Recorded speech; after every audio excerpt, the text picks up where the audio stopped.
Nossa aula de hoje, como sabem os irmãos, creio que todos leram a apostila, assim sempre penso, sempre desejo, sempre peço e prefiro sempre crer que os irmãos estão investindo no aprendizado, em vocês mesmos. Então, nós vamos iniciar a nossa aula de predestinação lendo alguns textos, das Escrituras. Alguns textos que selecionamos e colocamos logo na abertura da apostila. É muito importante começarmos por esses textos. Assim, nesse momento de introdução, eu queria dizer a vocês, assim, a aula de predestinação é uma doutrina muito importante. Como doutrina bíblica, claramente revelada nas Escrituras, é muito importante conhecê-la. É muito importante estudá-la, mas ela está dentro daqueles temas das Escrituras difíceis. Há alguns temas das Escrituras que são quase inacessíveis à nossa mente humana. Aquela doutrina da personalidade de Deus, de Jesus Cristo encarnado, a pessoa divina, humana, ao mesmo tempo ele é Jesus e é Deus e é homem, é uma doutrina difícil, a gente vai chegar lá também, difícil de entendermos. E o que dizer da doutrina da Trindade, que é uma outra doutrina muito difícil, eu diria até impossível para o nosso entendimento. Então, há doutrinas que nos são inacessíveis ao completo entendimento, porém, como o nosso entendimento não é o parâmetro, não é a régua para medir as coisas de Deus, porque as coisas de Deus são muito maiores, são infinitas, não cabem na nossa mente. Há coisas que a gente apenas conhece, aceita porque é da palavra de Deus e a revelação de Deus, ainda que não completamente as entendamos. E é um tema que não vai fazer prova na entrada do céu para que você entre ou não entre. Quem disser eu entendo, eu aceito, está tudo certo, entra. E quem não aceitar, não entender, não entra. Então, fique tranquilo. Você pode continuar sem entendê-la ou até sem aceitá-la. É uma liberdade, um direito que você tem. Contudo, é muito importante que você a conheça, para não emitir opiniões assim, rápidas e sem fundo, sem fundamento. Quase sempre, quando na conversa entre pessoas, mesmo evangélicas, que se fala sobre predestinação, quase sempre se escuta o seguinte: isso eu não aceito, isso não está na Bíblia, isso é coisa de Calvino. E aí a conversa termina, às vezes assim numa boa, às vezes um pouco mais alteradas, mas eu acho que a gente pode, claro, tem todo o direito de, não entendendo, dizer, não, eu não aceito assim, porque eu não entendo, eu não aceito. É um direito, mas o que nós queremos na aula de hoje, e com a apostila e os textos bíblicos que os irmãos tiveram acesso, é que os irmãos tenham um pouco mais de embasamento, até para dizer isso, se for o caso, mas conhecendo. E aí a sua opinião ela fica mais embasada. Então, vamos ler alguns textos que eu abro aí a apostila. Quem está com a Bíblia na mão, ou quem está com a apostila, né? Efésios 1, versos 4 e 5. Pedir aos irmãos que guardem as perguntinhas para o final, que, por favor, deixem-me fazer a exposição do tema e, ao final, reservaremos um tempo para as perguntas. Senão, a gente não consegue andar e, muitas vezes, fica rodando em assuntos e temas que serão brevemente esclarecidos. Efésios 1, 4 e 5 diz assim, Paulo: antes da fundação do mundo, Deus nos escolheu nele, para sermos santos e irrepreensíveis diante dele. Em amor, nos predestinou para ele, para sermos adotados como seus filhos, e por meio de Jesus Cristo, segundo o propósito da sua vontade. Efésios 1 ainda, no verso 11, em Cristo fomos também feitos herança, predestinados segundo o propósito daquele que faz todas as coisas conforme o conselho da sua vontade. Notem que, assim como o texto que lemos anteriormente, Paulo deixa bem claro que a escolha que ele faz está sempre baseada na sua vontade. Em nenhum momento Paulo diz que a escolha se baseia em nós, que é porque ele vê, encontra, acha algo e aí nos escolhe. Paulo é bem claro dizendo que a escolha é por causa da sua vontade. Romanos 8, 29. Romanos 8, 29. Romanos 8, 29 diz: pois aqueles que Deus de antemão conheceu, ele também predestinou para serem conformes à imagem do seu Filho, a fim de que ele seja o primogênito entre muitos irmãos. 1 de Tessalonicenses 1:4. 1 de Tessalonicenses 1:4. Sabemos, irmãos amados por Deus, que Ele os escolheu.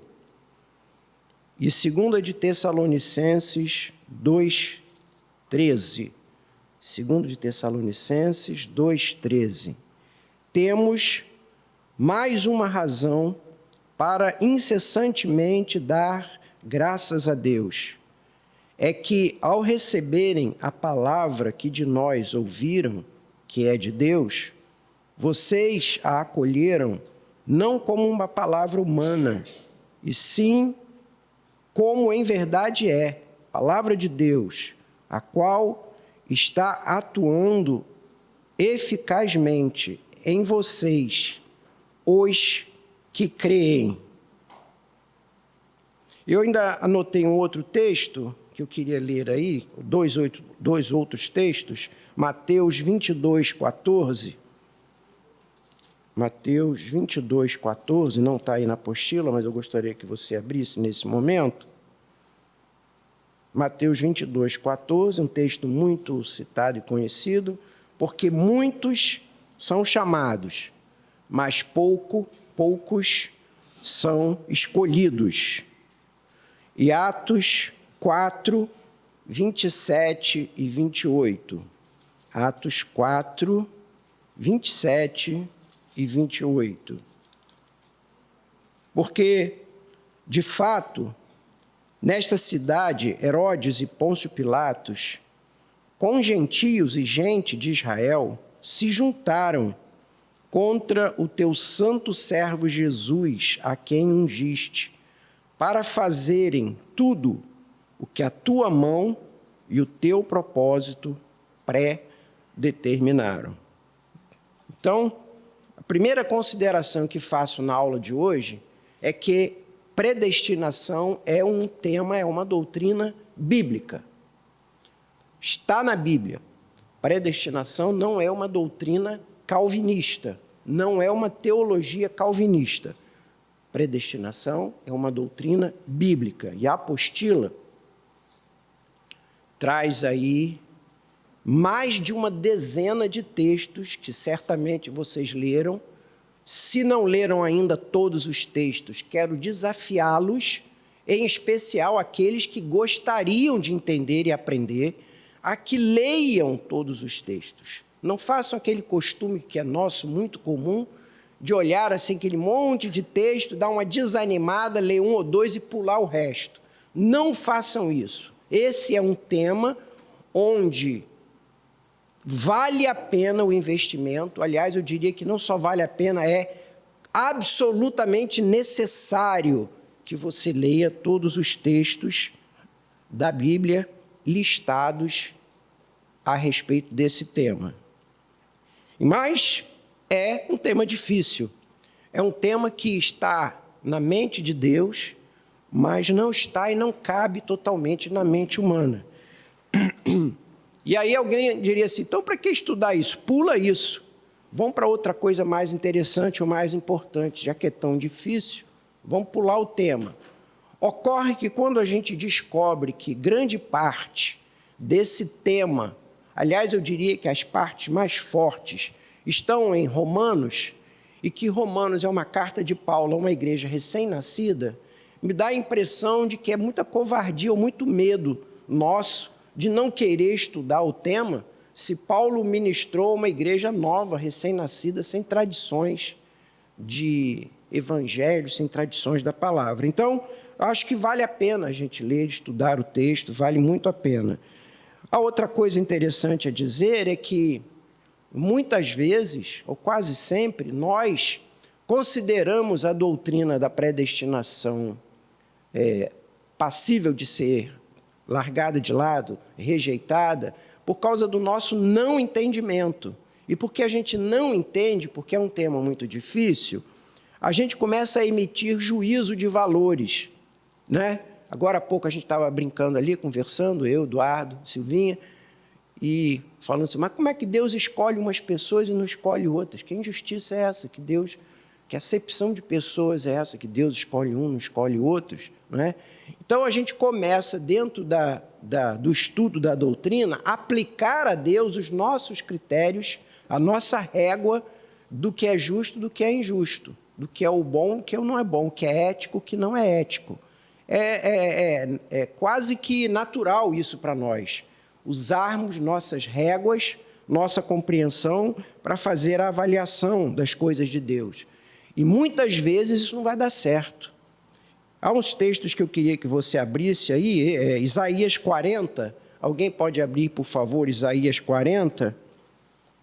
Nós vamos ver um pouco do que Deus nos diz a esse respeito, de considerá-lo à luz da nossa mente, julgá-lo a partir dos nossos talentos, dons ou competências. Isaías 40, versos 13, 14 e 18. Alguém pode ler? Isaías 40, versos 13, 14 e 18. Quem definiu limites para o Espírito do Senhor, ou o instruiu como seu conselheiro? A quem o Senhor consultou que pudesse esclarecê-lo e que lhe ensinasse a julgar com justiça? Quem lhe ensinou o conhecimento ou lhe apontou o caminho da sabedoria? Com quem vocês compararão Deus? Como poderão representá-lo? Esse é um confronto forte de Deus diante do povo, fazendo análises sobre o juízo de Deus sobre o povo de Deus. E o Senhor, então, se manifesta por meio do seu profeta, falando isso. Quem é o conselheiro mesmo aí que aconselhou o Senhor? Quem é que conhece a vereda da justiça para dizer a Deus se ele é justo ou se ele é injusto? Baseado mesmo em qual justiça que você conhece, que você está julgando Deus? De quem é mesmo que Deus tomou informações e aprendeu para poder julgar as coisas certas ou erradas? O mesmo Isaías 55, 8 e 9 é um texto muito conhecido nosso, Isaías 55, 8 e 9, mas vale a pena retomá-lo. Alguém pode ler?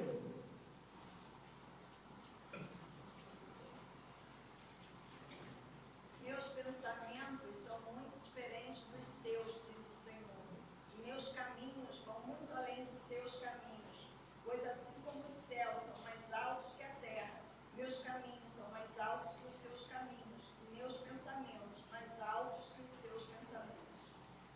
Então, o Senhor diz assim, olha, há coisas na minha mente, no meu propósito, nos meus planos, nos meus pensamentos, que eles são tão distantes, tão incompreensíveis, que não dá para você entender. De maneira que, como Deuteronômio 29, 29, texto que nós já lemos muitas vezes, diz que as coisas reveladas nos pertencem, mas as ocultas pertencem ao Senhor.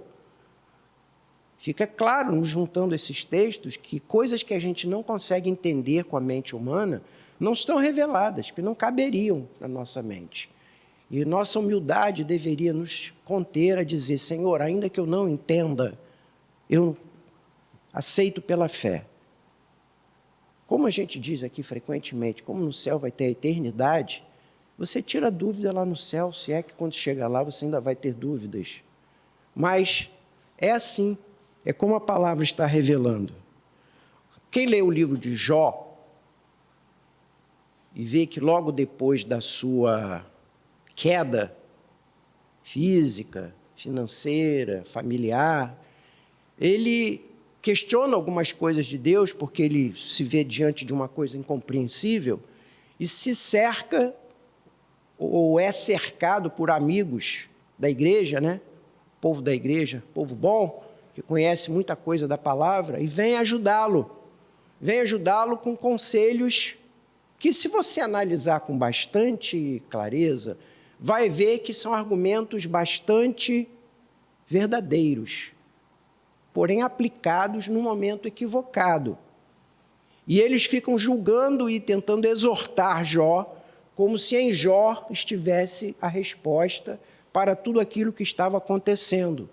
Como consequência, Jó começa a se exaltar um pouco, não somente discute com os seus conselheiros, como vez por outra transborda na direção de Deus e começa a questionar o Senhor sobre algumas coisas a respeito da justiça de Deus.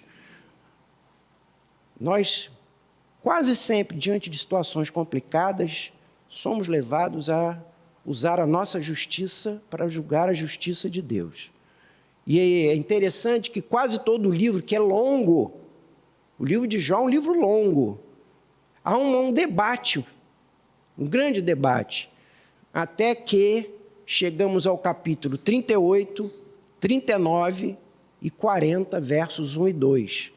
E em 38, 39 e 40, versos 1 e 2, aparece a resposta de Deus. E aí eu convido os irmãos que gostam das devocionais, dos estudos bíblicos, a pegarem Jó, se não leram ainda o livro de Jó, lerem-no, mas focarem em 38, 39, 40, 1 e 2, porque aí Deus vai responder a ele. E o mais interessante é que Deus não toca em nenhum ponto sobre as perguntas que Jó fez. Apenas Deus começa a se descrever. E ao se descrever a sua grandeza, o seu poder, a sua sabedoria, as suas obras, quando descortina diante da alma, do espírito de Jó, ele diz assim: eu sou esse, você ainda quer me julgar? E aí Jó no final diz: Senhor, eu conhecia você muito pouco, só de ouvir, agora é que os meus olhos te veem. Então, há coisas em Deus e de Deus que a gente tem muita dificuldade, deve ter temor ao julgar.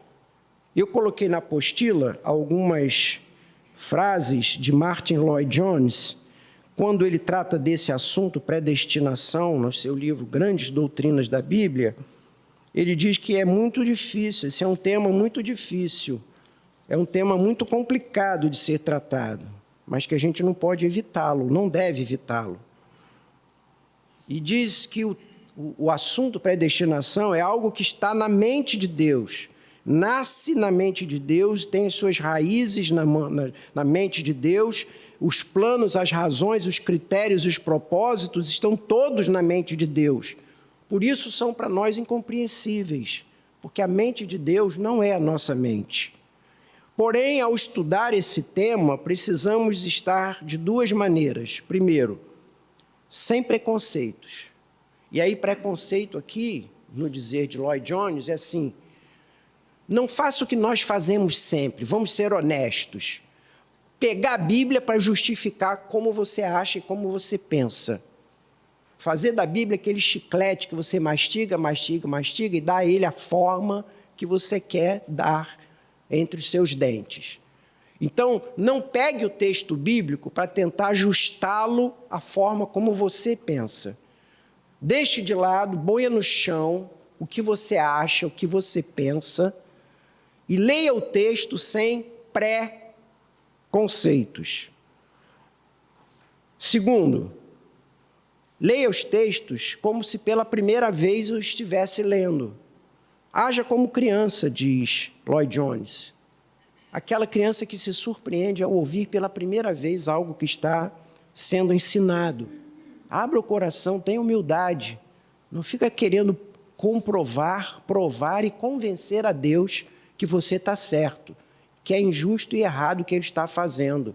e que você tem todas as razões para convencê-lo disso. Isso é o que diz Lloyd Jones, é um assunto para o qual precisamos chegar à presença de Deus com humildade, sem fugir dela. Eu coloquei no quadro algo que eu acho que não está muito claramente na apostila, ou talvez não esteja na apostila, não sei bem, eu fiz uma revisão da apostila essa semana, nessa aula, e depois, se alguém quiser, eu posso colocar a aula que está aí, que vocês estudaram, já com uma nova revisão. Mas eu coloquei que é interessante a gente entender um pouquinho, conhecer um pouquinho a questão da vontade de Deus. Como é que é essa vontade de Deus? Por que eu digo isso? Porque muita gente diz assim: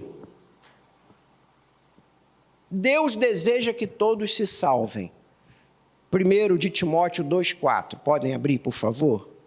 1 Timóteo 2,4.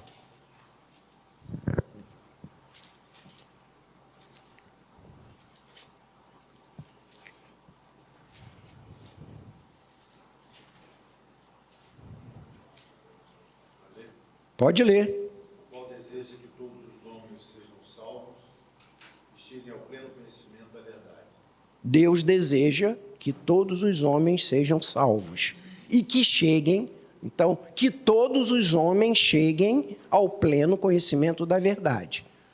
Está claro aí? O texto é simples. Deus deseja que todos sejam salvos.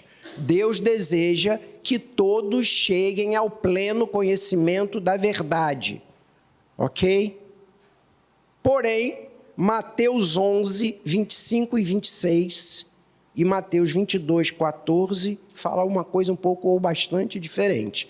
Mateus 11, 25 e 26.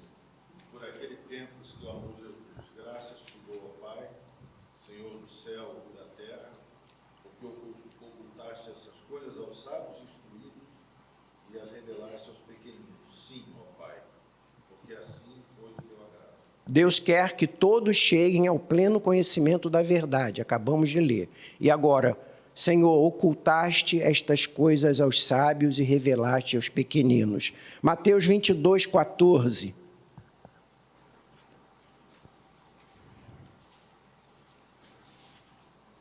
Porque muitos são chamados, mas poucos são escolhidos. Muitos são os chamados, mas poucos os escolhidos. Ora, perguntamos, se Deus deseja que todos sejam salvos, por que o mesmo Deus escolhe apenas alguns? Se Ele é todo-poderoso, por que não salva todos? Ou, de outra forma, Deus abomina o pecado, mas por que permitiu que o pecado entrasse no mundo? Ora, se foi Ele que permitiu que o pecado entrasse no mundo, por que no final da história, por justiça plena, não perdoa todo mundo e salva todo mundo? Ele é o Todo-Poderoso, se foi Ele que deixou o pecado entrar.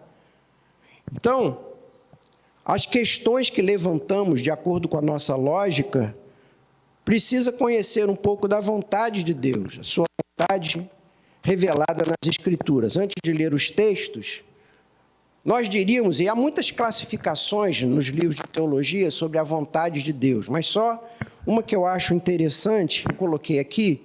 A vontade de Deus, ela pode ser a sua vontade essencial ou a sua vontade decretiva. O que é isso? Sua vontade essencial é aquela que é ligada ao ser de Deus, à sua essência, ao seu prazer, a forma que o agrada, que o alegra, que o faz feliz.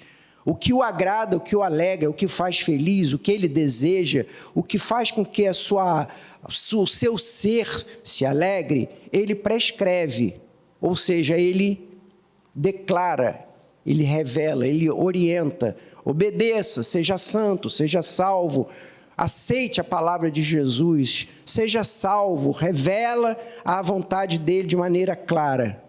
Porém, a vontade de Deus, que é aquela decretiva, ou seja, aquela que ele acaba decretando porque é necessária a planos e propósitos. E essa vontade que ele decreta é, na maioria das vezes, oculta, não é clara, não é inteligível. Porém, porque tem planos e propósitos, ele ou atua ou permite o pecado entrar no mundo. Não é a vontade essencial de Deus. Por Deus, o pecado não entraria. Mas por que ele permitiu que entrasse? Porque ele tem planos e propósitos. Essa é oculta, eu não consigo entender por quê. Mas se não fosse a vontade de Deus, o pecado não entraria, porque Deus poderia ter impedido. Então, há coisas que a gente diz, essa vontade de Deus é que todos se salvem. Essa é a vontade essencial, é a prescrita, a que ele declara. Mas, porque ele tem planos e propósitos e eu não entendo, ou ele atua, ou ele permite que coisas aconteçam que nos surpreendem. Um dos autores que li sobre isso diz assim, por exemplo, tomar vacina, disciplinar um filho, são coisas que nos ajudam a entender isso. Ninguém quer ficar doente. Por vontade própria, ninguém quer ficar doente. E ninguém quer tomar injeção.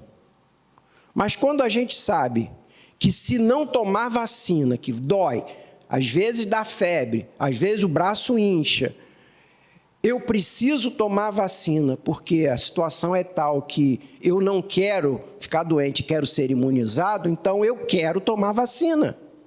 Então, se de um lado eu não quero tomar vacina, por outro lado eu quero tomar vacina.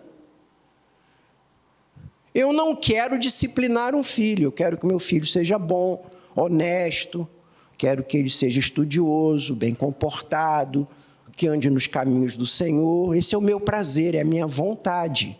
Eu não quero bater num filho, não quero botar ele de castigo, não quero dar uma palmada, não quero tirar o cinema, não quero deixar ele sem a internet. Eu não quero. A minha vontade é essa.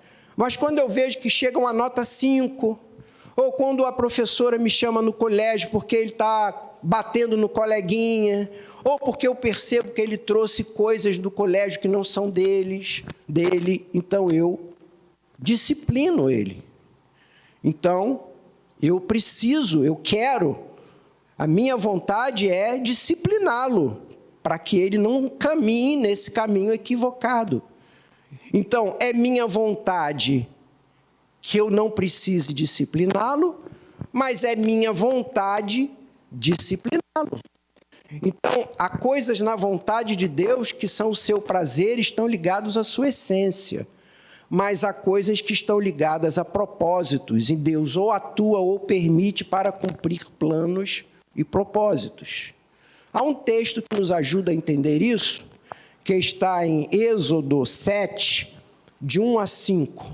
Abram aí, Êxodo 7, de 1 a 5. Bom dia, pastor Theo. Estamos tratando hoje de um dos temas mais simples das Escrituras. Percebeu, né?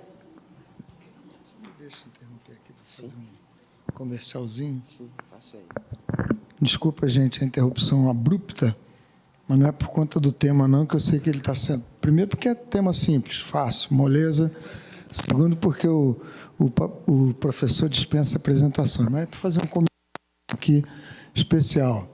Eu estou aproveitando esse momento aqui, mais nesse ambiente mais privativo, porque eu percebi nesses dias que não avisamos assim bem do jeito que o tema e o assunto merece.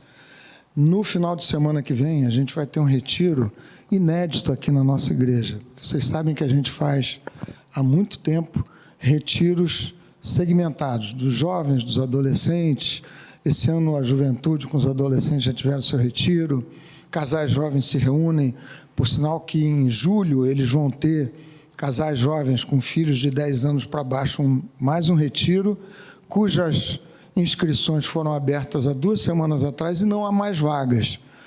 E nunca a gente fez um retiro assim aberto para gregos e troianos, né? Sem essa configuração assim segmentada. Uma oportunidade da igreja se reunir com as suas várias representações, não precisa ser família inteira, casal, solteiro, é para todo mundo. Então, como não avisamos muito bem, eu estou insistindo aqui. Eu sei que vai ser uma bênção, vai ser ótimo. Lugar extremamente aprazível, pertinho da gente. Sítio Santo Agostinho, onde a gente já foi algumas vezes, mas nunca nessa configuração, igreja inteira. Então, são os últimos dias, há ainda algumas vagas, e eu acho que seria pena se a gente não ocupar inteiramente aquele lugar, que é muito bom. Tem algumas vagas ainda, vale a pena vocês irem. Nós vamos na sexta-feira, de tarde, voltamos depois do almoço no domingo. Além do pessoal da casa, que vai dirigir o retiro, vamos ter no sábado a visita do pastor Daniel Guanás, pela manhã, pastor jovem da Igreja Presbiteriana do Recreio. Sei que quem for vai voltar mais abençoado ainda, tá certo? Então, é isso, obrigado. Qualquer dúvida sobre predestinação, vocês não me perguntem, tá? Tchau, querido. Obrigado, pastor.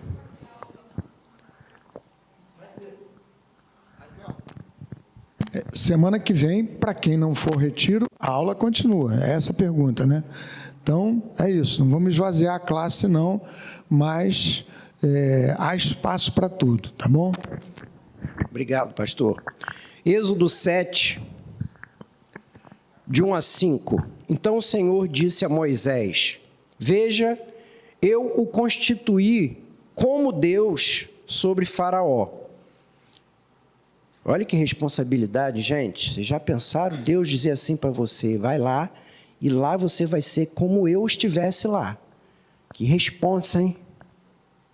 E o seu irmão Arão será seu profeta. Você falará tudo o que eu lhe ordenar, e Arão, seu irmão, falará a Faraó para que deixe sair da sua terra os filhos de Israel. Eu, porém, endurecerei o coração de Faraó e multiplicarei na terra do Egito os meus sinais e as minhas maravilhas. Faraó não vai ouvir vocês, e eu porei a mão sobre o Egito e farei sair os meus exércitos, o meu povo, os filhos de Israel, da terra do Egito, com grandes manifestações de juízo. Os egípcios saberão que eu sou o Senhor, quando eu estender a mão sobre o Egito e tirar do meio deles os filhos de Israel. Texto brabo, né? Como é que a gente entende isso?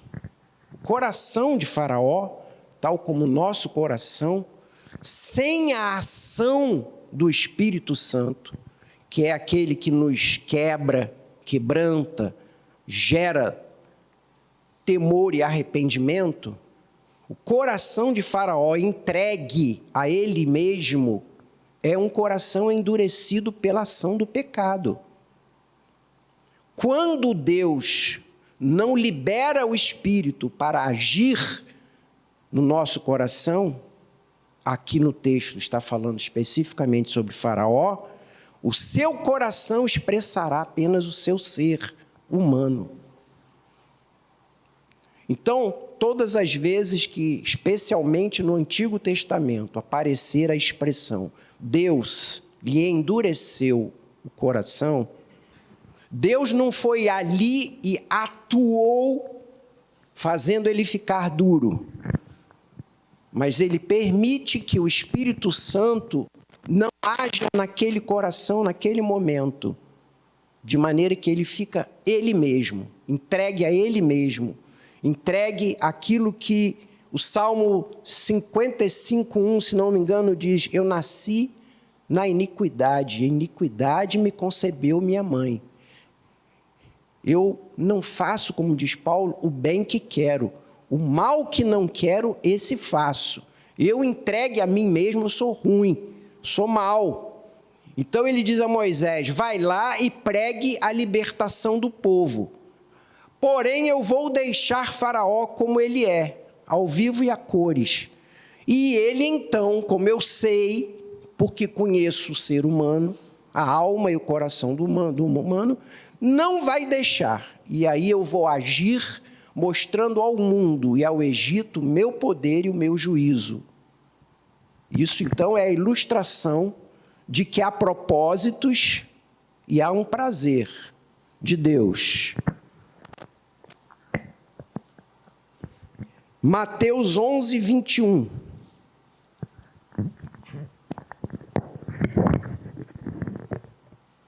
Pode ler quem encontrou.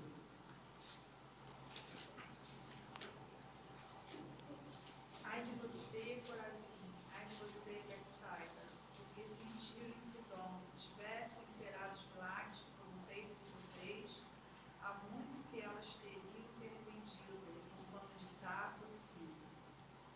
Às vezes a gente passa por esse texto assim rapidinho, né? O que o texto está dizendo aí? Quem quer me explicar aí esse texto? Quem entendeu e quer me explicar o texto? Bom, são tantos querendo ao mesmo tempo, eu vou então arrumar isso. O que o texto está dizendo é que em Betsaida aconteceram milagres e sinais visando ao arrependimento, porém eles foram resistentes. E aí Deus disse, olha só, se lá em Tiro e Sidom eu tivesse feito esses sinais que fiz aqui, eles lá tinham se arrependido. Oi? Fora de Israel. A pergunta que vem logo depois e você não fez. Então por que ele não fez? Porque Deus não fez em Cristo os sinais em Tiro e Sidom, se sabia que lá eles se arrependeriam. Querem outra questão aí? João 3,16. Dentro dessa questão também, três coisas assim, acho que tem um link assim. Essa questão eu perguntar do coração endurecido de Faraó. Outra é aquela de 1 Samuel 16:15, quando diz, tendo-se retirado de Saul o Espírito do Senhor, da parte dele veio o Espírito maligno que o atormentava. Da parte do Senhor. Aham. E terceira, a escolha de Judas. Aham. Quando Jesus escolheu Judas, já escolheu, como Deus endureceu o coração do Faraó, já sabia que Judas ia trair. Sim. Então a escolha de Judas também foi uma escolha para a perdição. Sim. É. É uma predestinação para o mal, assim como.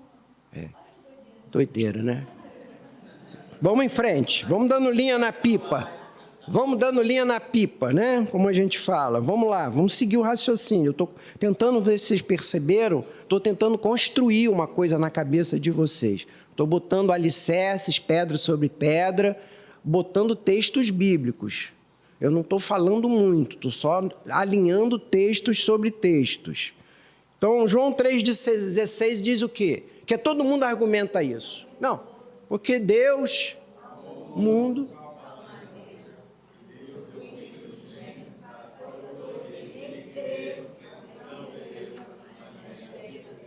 Deus amou o mundo, gente. Então, Deus quer que o mundo inteiro se salve. Nós acabamos de ler 1 Timóteo 2,4, que diz que Deus quer que todos sejam salvos, né? Então, Deus amou o mundo de tal maneira o quê? Que deu seu Filho unigênito para o quê? Aí começou a endurecer o negócio. Para que todo aquele que nele crê tenha vida eterna, ok? Então, há um condicional. O mundo foi amado. O mundo é o desejo de Deus, o desejo essencial de Deus, que o mundo todo seja salvo. Aí ele coloca um critério. Quem será salvo do mundo? Aquele que crê, ok? Aquele que crê. Ok, até aí tudo bem. Aí vem Romanos 2,4 e Romanos 3, de 10 a 12. Romanos 2,4, Romanos 3, de 10 a 12. Ou será que você despreza a riqueza da bondade, da tolerância, da paciência de Deus, ignorando que a bondade de Deus é que leva você ao arrependimento? Você ignora que você só se arrepende pela ação de Deus? É a bondade de Deus que te levará ao arrependimento. 3, 10 a 12.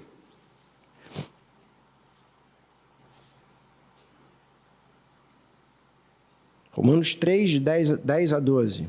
Como está escrito, não há nenhum justo, nenhum sequer. Não há ninguém que entenda, ninguém que busque a Deus. Todos se desviaram e tornaram-se juntamente inúteis. Não há ninguém que o faça bem, que faça o bem.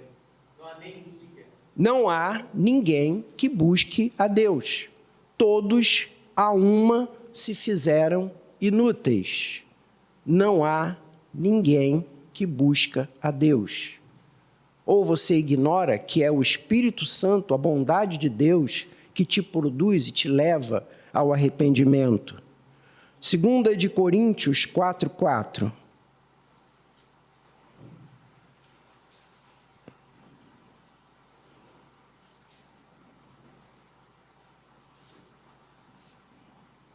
Deus dessa era cegou o entendimento dos descrentes, para que não vejam a luz do Evangelho da glória de Cristo, que é a imagem de Deus.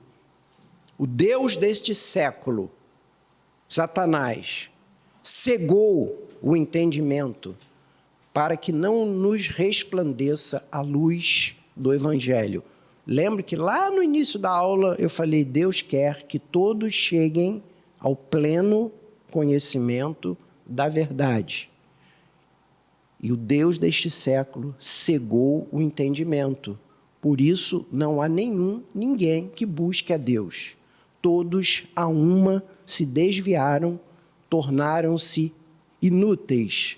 Como diz Paulo aos Efésios, todos estão mortos em delitos e pecados.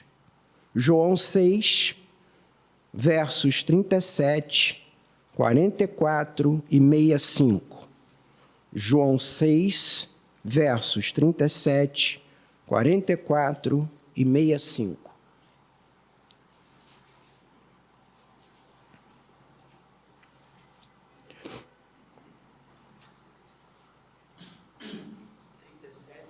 Todo aquele que o Pai me der virá a mim. Quem vier a mim, eu jamais rejeitarei. 44. Ninguém pode vir a mim se o Pai que me enviou não o atrair. E eu o ressuscitarei no último dia. 65.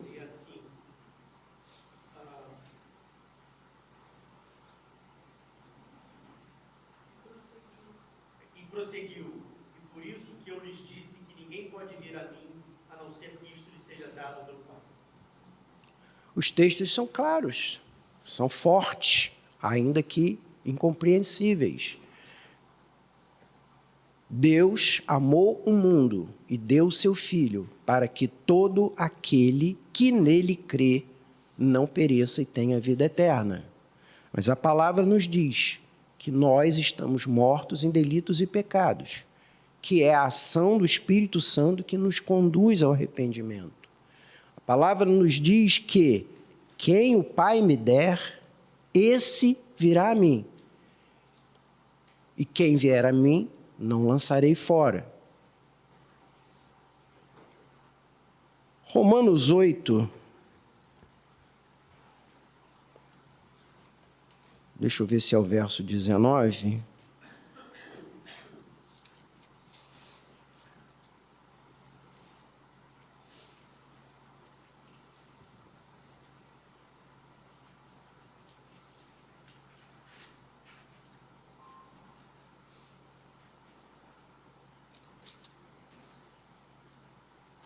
Não, é o 9, verso 16. Pode ler alguém? Romanos 9, 16. O próprio Espírito testifica com o nosso Espírito que somos filhos de Deus.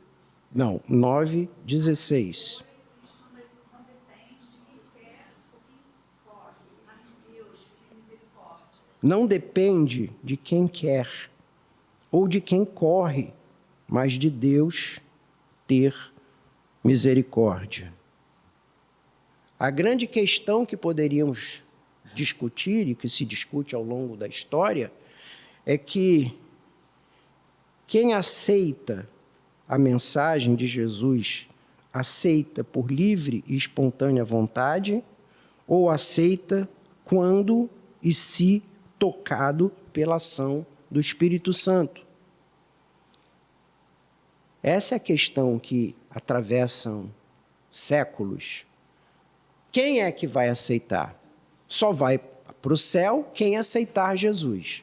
Quem vai aceitar Jesus? Eu, que vou usar o meu livre arbítrio, e aí ao ouvir eu digo, eu quero, e aí Deus diz, amém. Ou eu que não quero, que estou morto em delitos e pecados, sou tocado pelo Espírito Santo, reviveciou. Oi? Reavivado, ótimo, obrigado. Digo, então eu quero. E é esse que o Pai me deu, virá a mim. Essa é a grande questão. Quem predomina nesse momento é o meu livre arbítrio, portanto, eu escolho Deus, ou é a soberania de Deus que diz, eu escolho você, para você me escolher. E essa geração de duas doutrinas que interpretam os textos de formas antagônicas, diria eu, que nós chamamos de o calvinismo ou o arminianismo. Calvino dizia em todo o tempo que a Bíblia é clara na soberania de Deus. Segundo quase praticamente todos os textos que lemos, Deus é o soberano. Ele decide, ele escolhe, ele chama, ele toca, ele gera o arrependimento, ele faz. E Jacó Armínio, um bispo holandês, algumas décadas depois, interpretando os mesmos textos, diz, não, isso é injusto. Sou eu que, por causa do livre-arbítrio que recebi, tenho o direito de dizer quero ou não quero, porque a Bíblia diz que eu sou livre e sou responsável pelas minhas atitudes, de maneira que eu é que decido se vou aceitar ou não vou aceitar.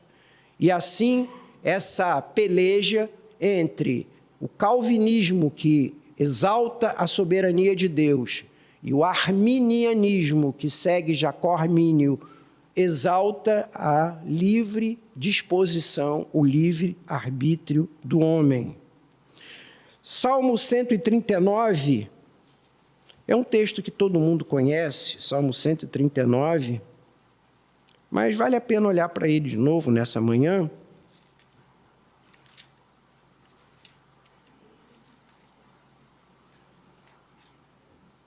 É um texto que você conhece, sem dúvida nenhuma.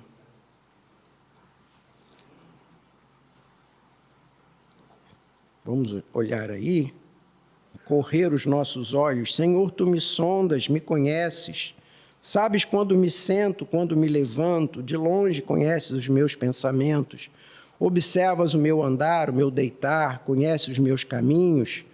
A palavra nem chegou à minha língua, mas, Senhor, tu já conheces toda. Tu me cercas pelos lados, por todos os lados. Tua mão está sobre mim. Saber isso, Senhor, é maravilhoso demais para mim. É tão elevado que eu não posso atingir. Para onde me ausentarei do teu espírito? Para onde fugirei da tua face? Se subo aos céus, lá estás. Se faço a minha cama no profundo abismo, lá estás também. Se eu tomo as asas da alvorada e vou até os confins dos mares, ainda lá a tua mão me guiará, a tua mão direita me sustentará.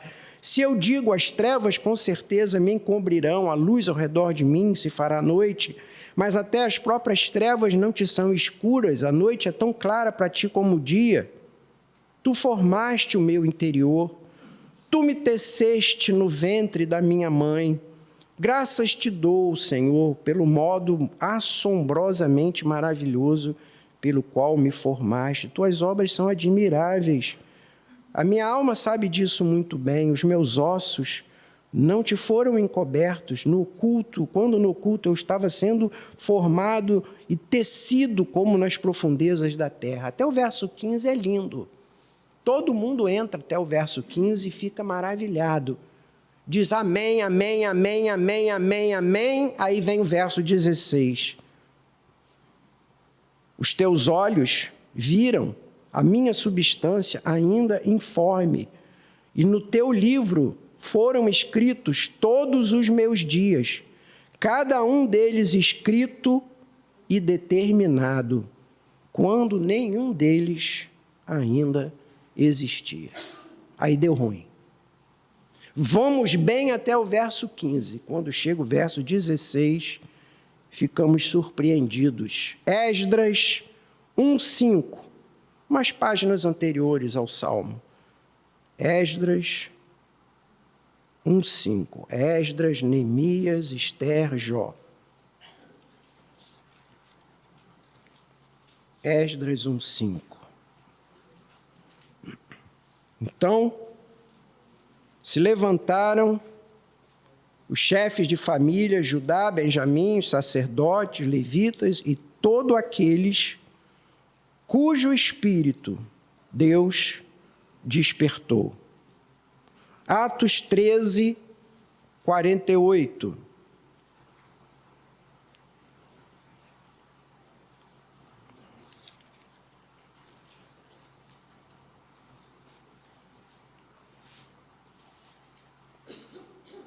A mensagem de Paulo em Antioquia, os gentios, ouvindo isso, se alegravam, glorificavam a palavra do Senhor e creram todos os que haviam sido destinados para a vida eterna. São textos claros, ainda que, como já disse desde o início, incompreensíveis. O que a Bíblia nos ensina de uma maneira bem simples é que, primeiro, Deus gera cada um de nós na sua mente. Pensa, vou criar Marcos Simas, Fernando, Ricardo, Luiz. Depois de gerar na sua mente a possibilidade histórica dessa pessoa existir, ele destina, ou seja, traça a história. E depois, então, cria e põe à luz a sua existência. Por isso, alguns textos falam da presciência de Deus. E alguns acham, não, Deus escolhe porque Ele escolhe depois da sua presciência.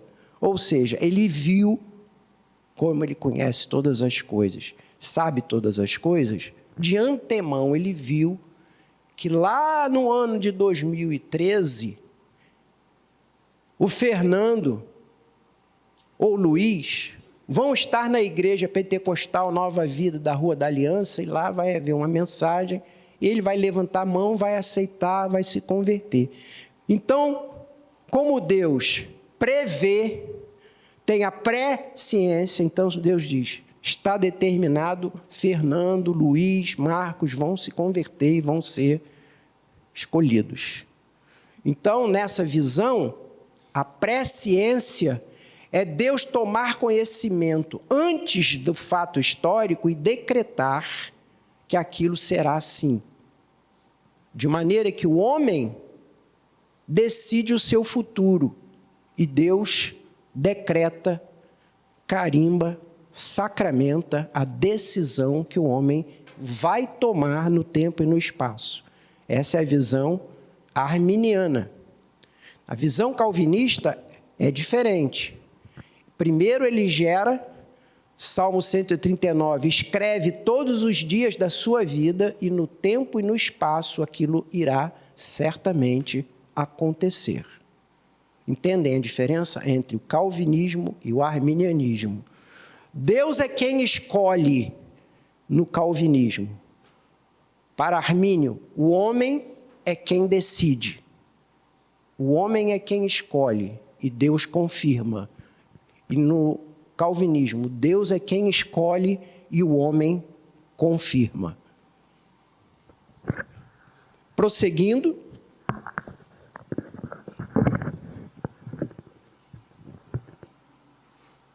1 de Pedro 2,8.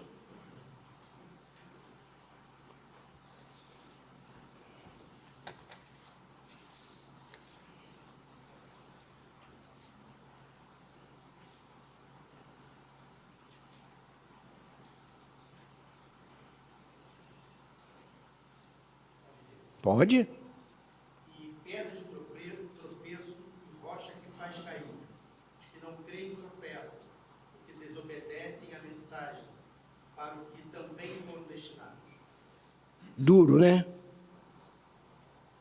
Os que não creem tropeçam, para o que foram destinados. Duro o texto. Mas tem textos mais duros que esse, hein, que eu pulei. Mas como você vai ler a apostila, ou já leu, vai passar por textos mais duros do que esse.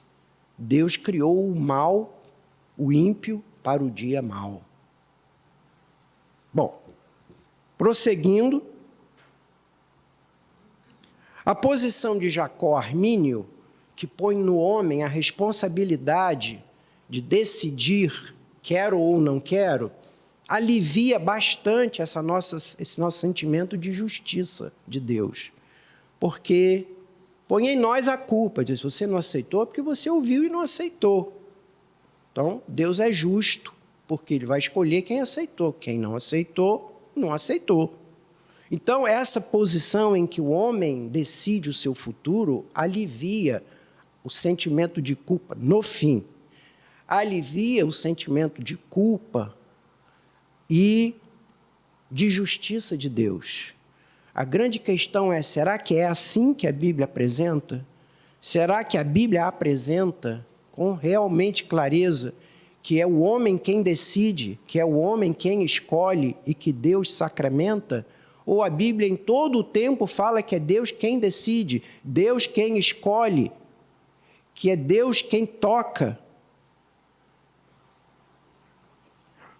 Efésios 2, 1, 4 e de 8 a 10. Efésios 2, 1, 4 e de 8 a 10.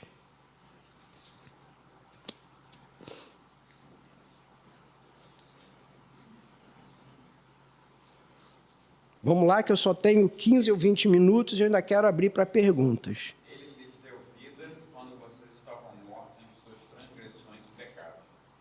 Mas Deus, sendo rico em misericórdia, por causa do grande amor com que nos amou, e estando nós mortos em nossas transgressões, nos deu vida juntamente com Cristo. Pela graça, vocês são salvos. Desculpa. 8 a 10. Porque pela graça vocês são salvos mediante a fé. E isto não vem de vós, é dom de Deus.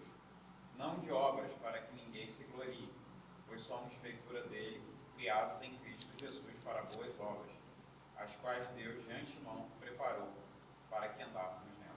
Ele, Deus, vos deu vida.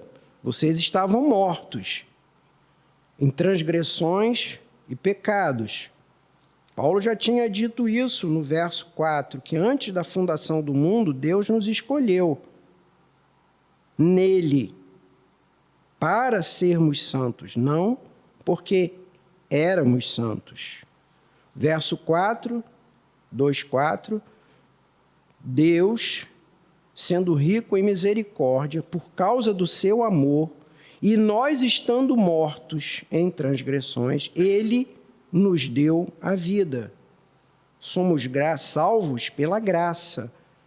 Isso não vem de vocês, é um dom de Deus. Até a fé que você tem em Cristo para dizer, Senhor, eu creio, não é de vocês, ninguém tem fé. Deus é quem dá, é Deus quem toca, é Deus, como disse Romanos, quem dá o arrependimento. É Deus quem diz, eu tenho fé, eu creio, eu aceito. É um dom de Deus.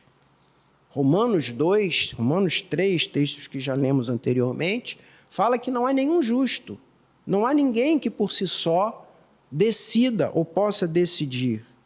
O próprio Jesus disse isso nos textos que Marcelo leu aqui. Aqueles que o Pai me dá, esses virão a mim. Ninguém vem a mim se o Pai não me der. E esses que vierem a mim, eu não deixarei morrer. Então, Não é a ideia de que ao ouvir a mensagem do Evangelho, alguém por uma decisão pessoal e por uma iniciativa própria, usando o livre-arbítrio, vai escolher, decidir e seguir a Jesus, então vai nascer de novo. Porque esse nascer de novo é fruto de uma decisão humana, de alguém morto em delitos e pecados. Mas a palavra nos diz que nós somos avivados e nascemos de novo como obra do Espírito Santo. Quem escolhe quem? É o homem que escolhe Jesus ou é Jesus que escolhe o homem?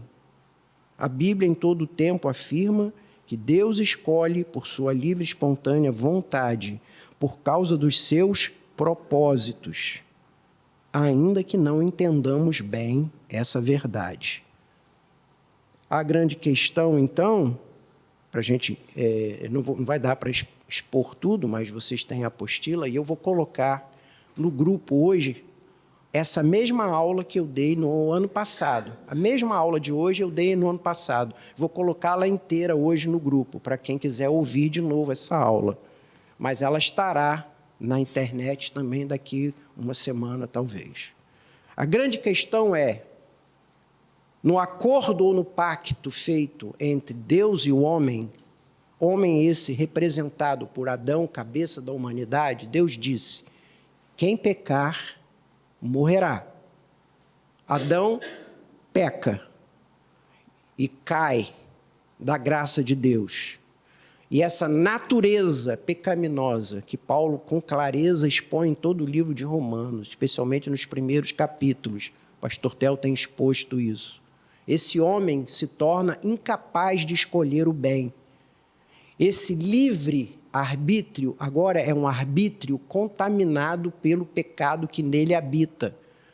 Por isso Paulo diz, ninguém pode por si só escolher o bem, porque aquilo que eu chamo de que ele tem livre-arbítrio, não tem mais o livre-arbítrio do Éden. Ele tem o arbítrio agora manchado, contaminado, dominado com as rédeas do mal e do pecado. Por isso ele sozinho não pode dizer, eu quero, Senhor. Oh, Deus, ai, graças a Deus, ele quis. Estava aqui torcendo para hoje ele aceitar. Deus não está torcendo por nada, Deus não está na expectativa de nada, Deus não é surpreendido por nada, não há nada de novo que aconteça para Deus. Então, o meu arbítrio é um arbítrio para o mal, sempre para o mal. Sempre que deixado a minha própria sorte, eu escolho o mal.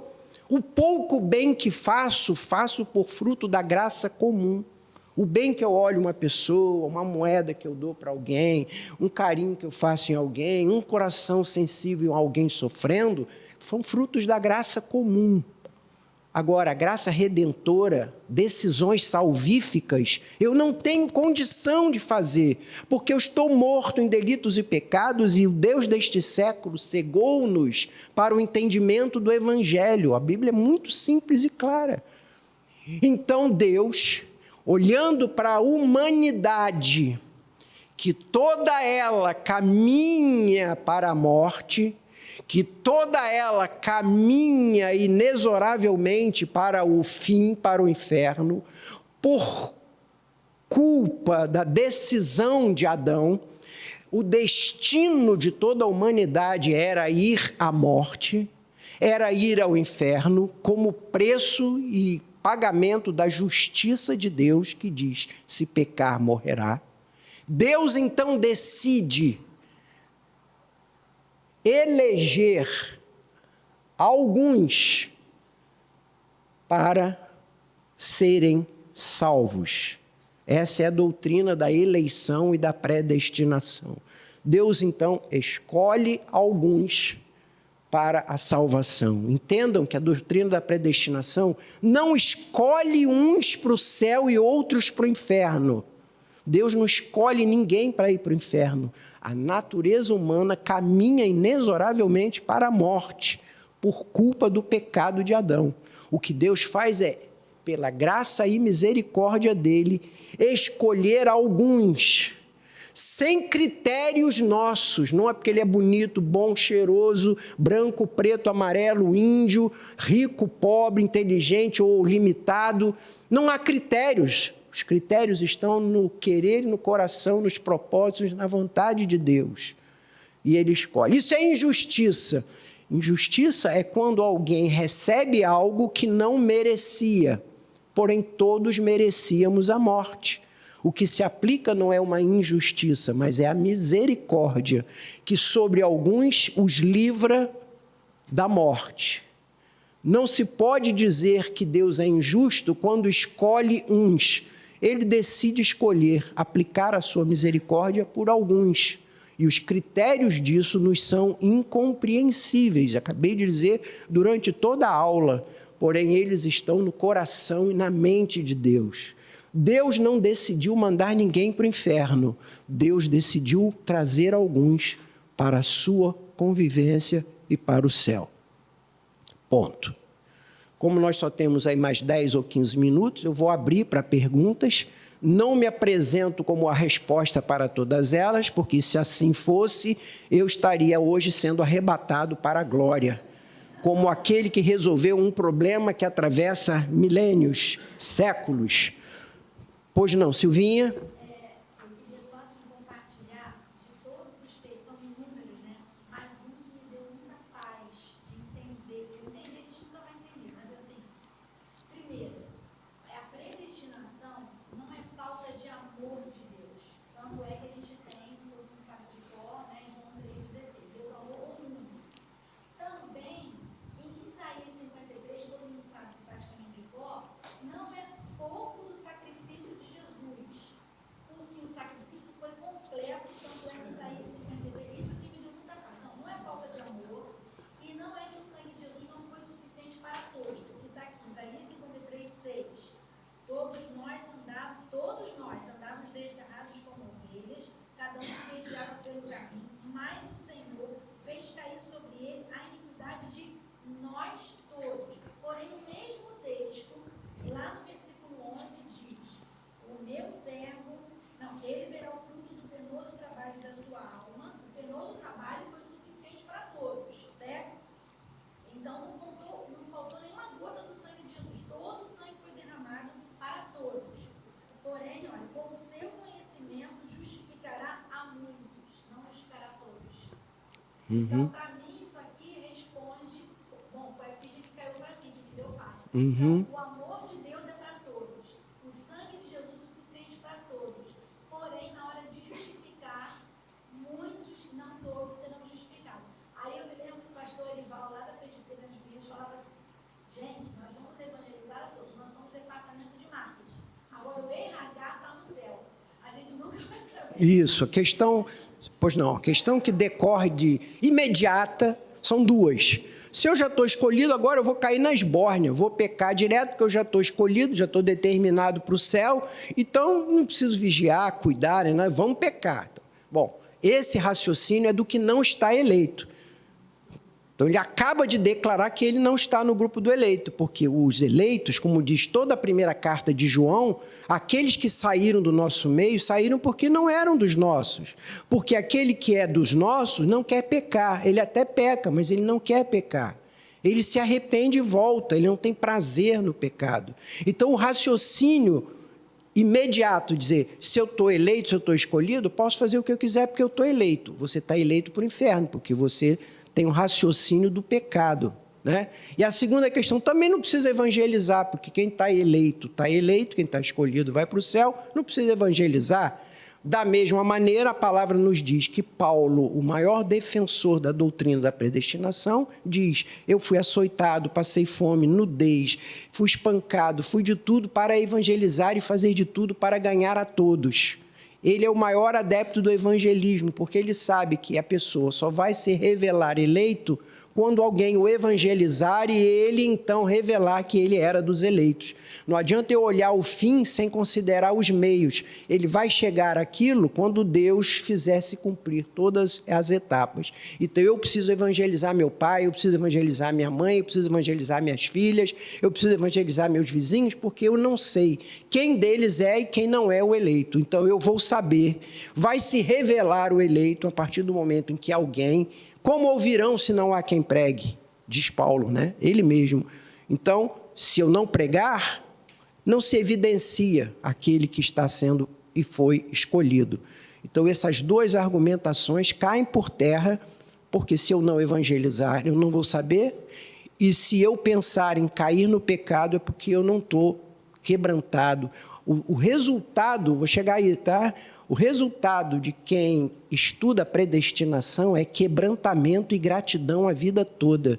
Saber que nesse universo Deus me escolheu, não porque eu sou bom, cheiroso, bonito, inteligente, charmoso. Escolheu por causa dos seus propósitos, e eu aqui estou. E se você está aqui hoje me ouvindo, é porque você foi pensado, planejado, escolhido por Deus. Isso deve fazer você andar de joelhos todos os dias.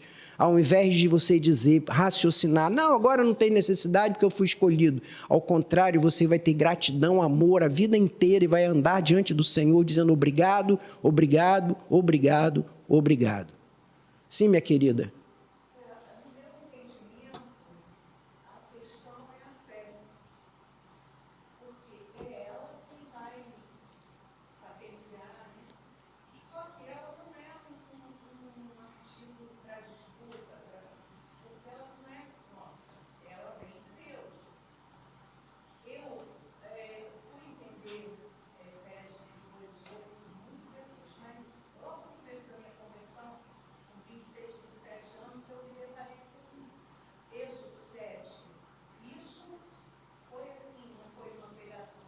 Foi eu investigando e eu sempre fui uma pessoa, eu sou uma pessoa muito questionadora. Hoje, depois desses 27 anos, eu não filtro. E aí, a partir daí, eu comecei a entender que eu não poderia ter alcançado esse entendimento por mim mesmo. Foi uma ação de Deus. E eu abriguei, falei, agora eu tenho fé. E essa fé não vem de mim, é de Deus. Então, isso foi uma experiência minha. E eu vejo que a Bíblia fala também. É a partir da fé. Quem crê, e é o Senhor quem dá. Então, fruto, essas coisas que a gente está procurando na vida dos outros, é o fruto que vai patentear, é o fruto que te faz viver em cima da palavra, da fé que Deus te deu. Então, quando a gente percebe na gente, no outro, que ele tem fé, essa fé na palavra, né? Fé de, eu tenho mais, eu consegui essa vez.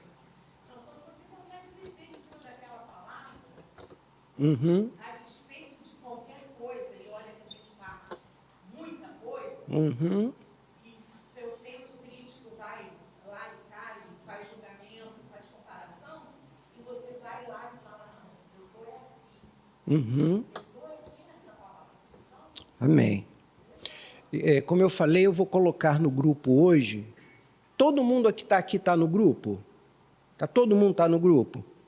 Todo mundo que está aqui tem lido as coisas que são colocadas no grupo? Eu não gosto de grupo, mas tem que ter um grupo. Então, às vezes me dá a impressão que tem gente que não vai ao grupo, não recebe as comunicações ou as coisas que a gente coloca. Mas dá uma olhadinha no grupo, tá? De vez em quando que seja. Eu vou colocar no grupo essa mesma aula dada no ano passado, que tem coisas bem semelhantes, mas tem algumas coisas diferentes. E vou colocar a nova apostila, ou essa mesma apostila que está nas mãos de vocês, rearrumada e com mais alguns textos bíblicos. A mesma palavra que diz que Deus é soberano é a mesma palavra que diz, com a mesma intensidade, faça, ore, interceda, decida, evangelize, levante a mão se ouvir o chamado, faça a sua parte, ande com o Senhor, santifique-se, ore, dedique-se, jejue, interceda.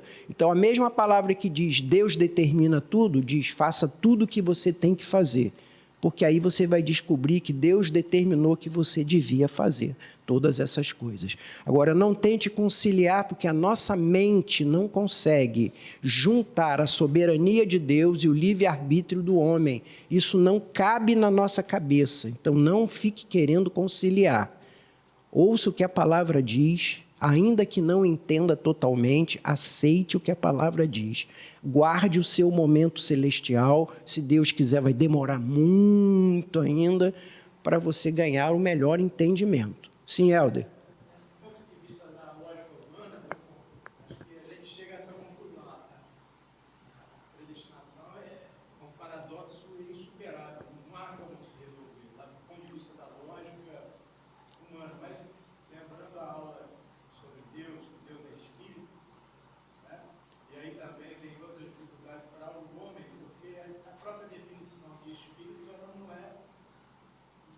clara. É. O que é limitado definiu o que é infinito. Uhum. Então, eu fico pensando que existe talvez uma lógica espiritual que nos acalma o coração e nos dá Uhum. tranquilidade para prosseguir. Porque esses mistérios, né, e esse eu acho que é um grande mistério, né, o cristão gosta, talvez até como uma maneira de exercitar a fé, como a irmã falou, é um bom exercício para a nossa fé. Uhum. Saber e ficar tranquilo, porque Deus está Uhum. no domínio, está dentro da soberania de Deus. Os apologetas, que são aqueles que têm como missão defender pontos da fé ante as oposições, dizem que essas aparentes contradições ou aparentes mistérios insondáveis e inexplicáveis que a Bíblia nos traz são a maior prova da revelação de Deus. Porque se o homem estivesse criando tudo isso, essas coisas não cabem na mente do homem. A prova de que isso vem de Deus é porque é inacessível para o homem, não cabe no homem. Então, uma das maiores provas de que a revelação vem de Deus é o fato de que Deus é Espírito, Deus é Trino, e as doutrinas da unipersonalidade de Cristo, do pecado, da morte universal e da salvação na cruz, são doutrinas que não podem, de forma nenhuma, nascer na mente do homem. Vem de Deus. Mais uma pergunta? Ou todo mundo sai daqui? Pois não, Ricardo?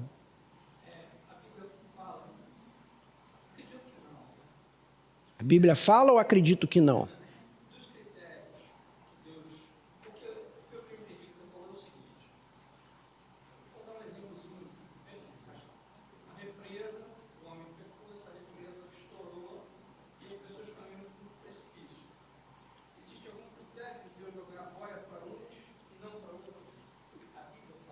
Não. A Bíblia fala em todo o tempo, nos textos que nós abrimos a aula, que a escolha, a eleição tem apenas e tão somente os critérios da vontade de Deus, da vontade e do querer de Deus. Os critérios estão em Deus, nós não sabemos, por isso que não cabem na mente humana. Por que que Ele me escolheu e te escolheu? Eu não sei, mas Deus sabe por quê. Aí é a sua vontade decretiva. Nele há propósitos que eu não sei, que eu não conheço. Não dá para dizer isso. Glória a Deus, porque Ele escolheu o mundo, né? Amém. Podia não escolher ninguém. Por isso é que o amor de Deus se revela na vinda e na morte de Cristo. Porque o seu amor, como diz Paulo, concentra-se no Filho, que veio para nos salvar, quando não merecíamos absolutamente nada.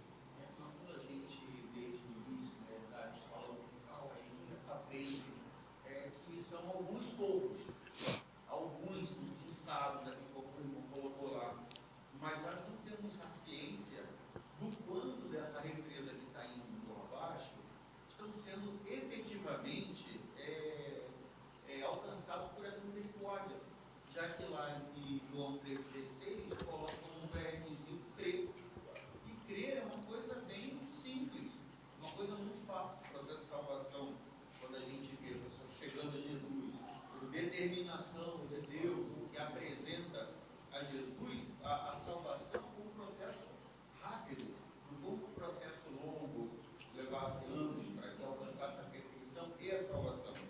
Talvez, eu não sei aí, porque às vezes que versículo da Cita leu, a gente tem que há muitos e não poucos. Será que a gente não tem enxergado essa lógica da misericórdia sendo muito restrita ao nosso universo evangélico? Por isso a gente entende que são para pouquíssimas pessoas que estão sendo escolhidas, que talvez a gente possa surpreender e ter uma maioria pela infinita misericórdia de Deus, algo sobrenatural alcance e consiga levar mais pessoas sejam objeto dessa misericórdia e salvação do que a nossa mente finita possa alcançar. Sim, a palavra em Apocalipse diz que haverá multidões e multidões Mas a mesma palavra diz que essas multidões, frente a toda a criação humana, ainda é a minoria. Estreita é a porta e poucos passam por ela. Muitos são chamados, mas poucos são os escolhidos. Então, o texto bíblico frequentemente fala que são poucos, porém, esses poucos serão muitos. Mas não é a maioria, pelo que diz a palavra. Em todo tempo, ela fala de uma minoria, embora serão muitos. E claro que no céu você vai ter surpresas. Nessa minoria que você vai encontrar lá, certamente encontrará pessoas que você deu como perdido a vida toda. E também procurará alguns e não os encontrará, que, por certo, durante muito tempo, viveram uma vida que aparentemente era de alguém eleito. Mas, como diz o Senhor a Abraão, uma mensagem que há poucos dias compartilhei aqui para os 70 mais, anda na minha presença e ser perfeito. Foi o que ele disse a Abraão. E a palavra ali, ser perfeito, não quer dizer exatamente seja santo para andar na minha presença. Quer dizer, seja totalmente você. Seja verdadeiro, seja claro, seja honesto, seja íntegro. E de maneira que há muita gente que anda na presença de Deus vivendo um personagem. E quando você chegar no céu, vai dizer, cadê o irmão fulano de tal? Nunca vos conheci, como disse Jesus. Quem pediu a palavra aqui? Sim.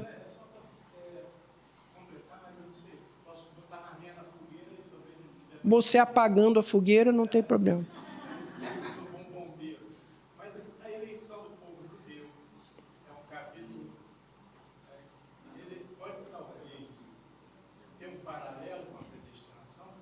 Sim. Inclusive, em vários momentos, a revelação de que o povo judeu será salvo, Paulo mesmo diz, quem é o povo judeu? É aquele que fez a circuncisão ou são os filhos de Abraão? Os filhos de Abraão são os filhos da fé. Então, há muitos em Israel que são israelitas, mas não são povo de Deus. E há muitos como nós que não somos israelitas e somos filhos de Abraão. Então, quando você fala sobre a eleição do povo de Deus, do Israel de Deus, não fala exatamente em todos os que nasceram em território hebreu, mas sim aqueles que são filhos de Abraão. Essa graça de Abraão alcançou o povo judeu. Isso. E nós fomos alcançados pela graça de Deus. Isso. Que integrou esses dois povos num só. Isso. Bom, como não há mais dúvidas, pois não. Silvinha, você está demais hoje, hein, Silvinha? Caramba, veio com o perguntômetro ligado. Então é o último é que lá em Hebreus 9, 28, assim também Cristo, tendo se oferecido uma vez para sempre, para tirar os pecados dele, muitos, também tem muitos aqui, aparecerá a segunda vez sem pecado aos que o aguardam para a salvação. Ainda vai ser o seguinte, dos milhares, tem muitos. Desses muitos, ainda tem a parábola que Jesus contou das virgens, que tinham 10 virgens, ou seja, as 10 já estavam escolhidas, certo? Sendo que 5 prudentes e 5. Então, além de nós agradecermos de joelhos todo dia por termos sido escolhidos, ainda tem que manter a lâmpada corrente. Merece melhor cuidado na interpretação, porque aqueles que vêm a mim foi o que o Pai me deu, e os que vierem a mim, de modo algum, lançarei fora. Temos que entender melhor essa parábola, quem são as virgens não cuidadosas, se elas são representantes de crentes eleitos que vão se perder, o que é impossível, ou de pessoas que estão lá, mas não foram verdadeiramente eleitas. Mas isso. É um estudo mais longo, né? Sim, meu querido. A gente consegue encontrar na Bíblia alguma referência à doutrina da predestinação e ao livre-arbítrio aplicado aos seres celestiais? Sim. Anjos eleitos. Judas fala isso, que alguns anjos, os anjos eleitos permaneceram e os outros seguiram Satanás. Então, assim, quem são os anjos eleitos? Aqueles que, quando criados, já estavam determinados a não cair. Então, mesmo a predestinação se aplica sobre anjos eleitos e anjos não eleitos. Tá bom? Eu sei que é um assunto assim maravilhoso, dá vontade de ficar aqui o dia todo estudando isso, né? Última pergunta, Fernando, fala. Não vai fazer aquelas perguntas cabeludas e longas. É a última.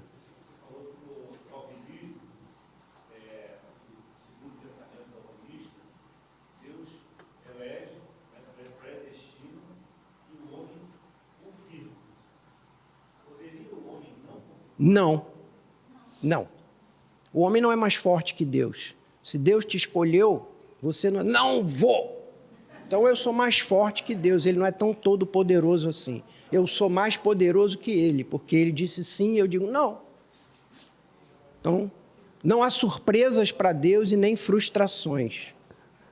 Ok? Eu vou colocar a própria aula... Sim, no grupo. A do ano passado. Vou colocar hoje ainda no grupo, tá? Irmãos, sei que saem daqui muitos com a cabeça um pouco pesada para tomar uma Neosaldina, alguma coisa assim.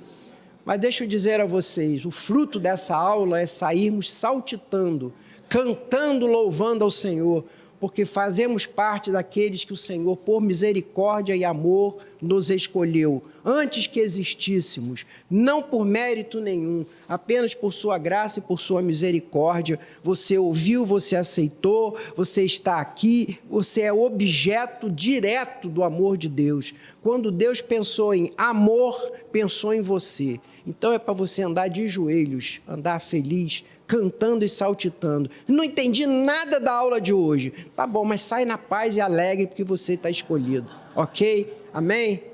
Alguém pode orar encerrando a nossa aula, por favor?